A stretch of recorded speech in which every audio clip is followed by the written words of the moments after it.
Ուժեղ Հայաստան կուսակցության անդամ Ալեքսան Ալեքսանյանի կալանավորման ժամկետը ևս 2 ամսով երկարացնելու որոշման դեմ բողոք է ներկայացվել։ Այս մասին Փաստ-Ինֆոյի հետ զրույցում ասել է պաշտպան Արմեն Ֆերոյանը։ Նա նշել է, Ալեքսանյանին կալանավորելը խիստ ապօրինի բնույթ է կրում։ Առաջին ատյանի դատարանի որոշումը բացարձակ հիմնավորում չունի, տիպիկ շաբլոնային ձևակերպում է, որ ազատության մեջ գտնվելու դեպքում կարող է խուսափել, խոչընդոտել քննությանը առանց որևէ փաստարկի հիմնավորման, ասել է պաշտպանը։ Ֆերոյան տեղեկացրել է, որ բոլոր ուղղություններով բողոքարկել են և հիմնավոր կասկածի և կալանավորման հիմքերի մասով։ Վերաքննիչ բողոքը դեռ չի մակագրվել։ Հիշեցնենք, Ալիկ Ալեքսանյանին մեղադրում են փողերի լվացման և հավաքներին մասնակցության համար մարդկանց աշխատանքի տեղավորելով նյութապես շահագրգռելու մեջ։ Ավելի վաղ հայտնել էինք, որ հավաքներին մասնակցության համար նյութապես շահագրգռելու դրվագով ավելի քան 150 անձ է հարձակվել, որոնցից որևէ մեկը չի հայտնել, որ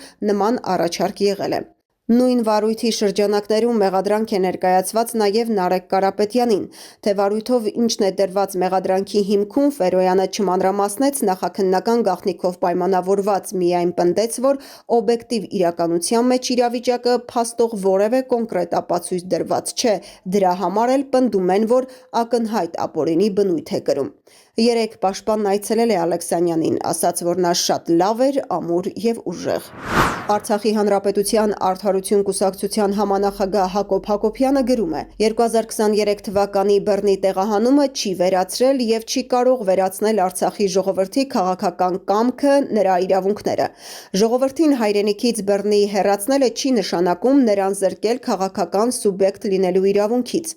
Արցախի ժողովուրդը զրկվել է իր հայրենիքում ապրելու հնարավորությունից, սակայն չի զրկվել իր քաղաքական ձայնից։ Այդ ձայնը պատկանում է ժողովրդին և չի կարող վերացվել վարչական որոշումներով, քաղաքական հայտարարություններով կամ որևէ այլ ուժի կամ մարմնի կամայականությամբ։ Այս համատեքստում Արցախի հանրապետության ազգային ժողովը պարզապես գործող կամ նախկին պետական կառույց չէ։ Այն Արցախի ժողովրդի կողմից ձևավորված և ընտրված ներկայացուցչական մարմին է, որը մարմնավորում է ժողովրդի հավաքական քաղաքական կամքը, հետևաբար դրա պահպանումը և շարունակական գործունեությունը ոչ թե ձևական կամ խորհրդանշական, այլ քաղաքական և իրավական անհրաժեշտություն է։ Հայաստանի Հանրապետությունը չպետք է վախենա Արցախի ժողովրդի ձայնից, այդ ձայնը չի կարող դիտարկվել որպես Հայաստանի դեմ ուղղված գործոն։ Հոդվածը ամբողջությամբ կարող եք կարդալ HikeNews.am կայքում։ Ուժեղ Հայաստան կուսակցության անդամ Լիլիա Շուշանյանը ֆեյսբուքյան իր գրառմամբ անդրադարձել է Նիկոլ Փաշինյանի օգոստոսի 8-ին հրապարակած ուղերձին, նշելով. Բռնի տեղահանված արցախցիների վերադարձի լեգիտիմ իրավունքը չի կարող հավասարեցվել Ադրբեջանի պետական քաղաքականությամբ և ֆինանսավորմամբ առաջ մղվող արևմտյան ադրբեջանցիների պատմական հողերի վերադարձի զավթողական ծրագրին։ Առաջինը մարդկանց միջազգային իրավունքով պաշտպանվող իրավունքն է, երկրորդը պետականորեն կանխամտածված ու կառուցված կեղծ զավթողական օրակարգ։ Հայաստանի որևէ կառավարություն կամ պաշտոնյա իրավասու չէ քաղաքական նպատակահարմարությունից ելնելով կամ ընդհանրապես հրաժարվել արցախցիների միջազգային իրավունքով երաշխավորված իրավունքից։ Այս երկու երևույթների արհեստական հավասարեցումը պարզապես Հայաստանի ներքաղաքական դաշտում Ադրբեջանի բացահայտ զավթողական հավակնությունների մասին խոսքը լռեցնելու փորձ է։ Միաժամանակ սա արտաքին դաշտում սեփական անկարողության քողարկում է նույն հարևանից չկարողանալու պահանջել դադարեցնել ոչ թե պարզապես խոսույթը, այլ պետականորեն վարվող քաղաքականությունը։ Այլապես այդ պահանջը ոչ թե Ադրբեջանի ժողովրդին ուղղված շնորհավորական ուղերձում կհնչեր, այլ գոնե մեկ անգամ նույն օրը կայացած հեռախոսազրույցում այդ քաղաքականության ճարտարապետ Ալիևին։ Խաղաղությունը սկսվում է ոչ թե ճիշտ բառապաշար ընտրելուց, այլ չլուծված խնդիրները հասցեական լուծելուց ու չկոծկելուց։ Եվ վերջապես դժվար է խոսել մեր սերունդների խաղաղ համակեցության իրավունքի մասին, երբ մեր հայրենակիցները շարունակում են անազատության մեջ մնալ Ադրբեջանում։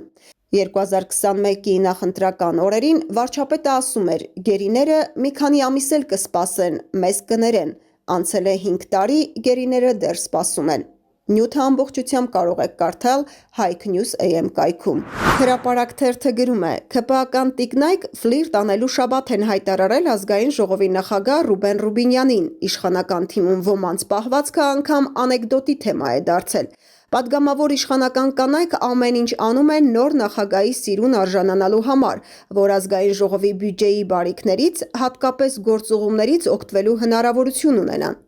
Գաղտնիք չէ, որ բոլոր ժամանակներում էլ ամենաակտիվ շրջագայողները եղել են արժանախագահի լյուբիմչիկները, օրինակ Ալեն Սիմոնյանի պաշտոնավարման շրջանում ինքնաթիռից ինքնաթիռ էին թռչում Հասմիկ Հակոբյանը, Արյուսակ Ջուլհակյանը, Ծովինար Վարդանյանը։